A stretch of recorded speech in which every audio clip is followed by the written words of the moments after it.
সুন্দরবন রহস্যই ভরা একটি জঙ্গল।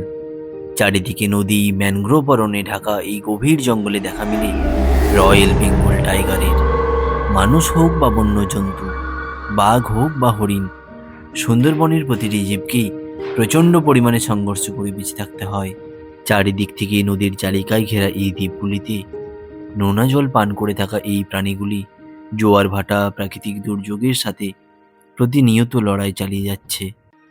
গাইস, আমরা চলে এসেছি সুন্দরবনে। সুন্দরবনকে খুব কাছ থেকে দেখতে আমাদের জার্নি শুরু করলাম সোনাখালি থেকে। সোনাখালি থেকে লঞ্চে করে আমরা চলে গেলাম গোসাবা। এই গোসাবাতেই আছে রবীন্দ্রনাথ ঠাকুরের হ্যামিল্টন বাংলো, যার আরেক নাম beacon bungalow. British businessman sir Daniel Hamilton এটি 1903 খ্রিস্টাব্দে বানিয়েছিলেন, যেখানে পরে রবীন্দ্রনাথ ঠাকুর এসেছিলেন। যদিও বাংলোটির অবস্থা অনেকটাই খারাপ, চারিদিকে ঝোপ জঙ্গলে ভর্তি, আর আমরা যেদিন গিয়েছিলাম অতিরিক্ত ভিড়। বেকন বাংলো দর্শনের পর লঞ্চে উঠে আমরা দুপুরের খাওয়া দাওয়া সেরে ফেললাম। লঞ্চে যেতে যেতে চারিদিকে জল আর সামনে সমুদ্রের খোলা বাতাস নিতে নিতে দুপুরের লাঞ্চ একটা আলাদাই অনুভূতি। এখানে প্রায় প্রতিটি জায়গার নামের পরে খালি আছে, যেমন সোনাখালি, ঝড়খালি, সজনেখালি, সুধন্যখালি। তার কারণ দ্বীপগুলি আগে সবই জঙ্গল ছিল।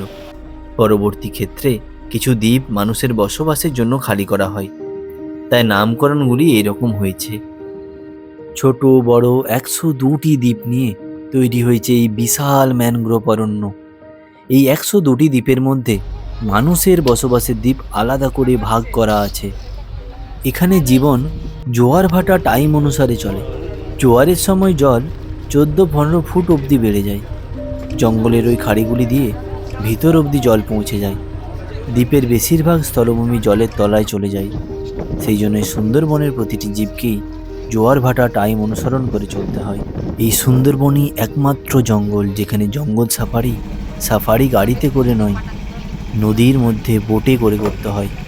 চলো, এইভাবেই লঞ্চে যেতে যেতে চারপাশে সুন্দরবনের জঙ্গল দেখতে দেখতে আমরা পৌঁছে গেলাম ঝড়খালিতে। আজ রাতে নাইট স্টে ঝড়খালির একটি হোটেলেই হবে। এখানে নাইট স্টেতেই বাউল কমন ব্যাপার। আমরাও দেখে নিলাম বাউলের অসাধারণ কয়েকটি গান এবং নৃত্য।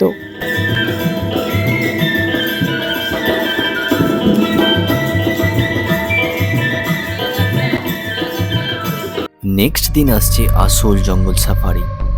সুন্দরবনের রহস্যই ভরা গভীর জঙ্গলের দৃশ্য, রয়্যাল বেঙ্গল টাইগারের ইতিহাস এবং বেঙ্গল টাইগারকে সামনে থেকে দেখার গল্প নিয়ে আমরা আসছি নেক্সট ভিডিওতে। খুব শীঘ্রই আসছে নেক্সট ভিডিও, মিস করবেন না একদম। See you guys, bye by.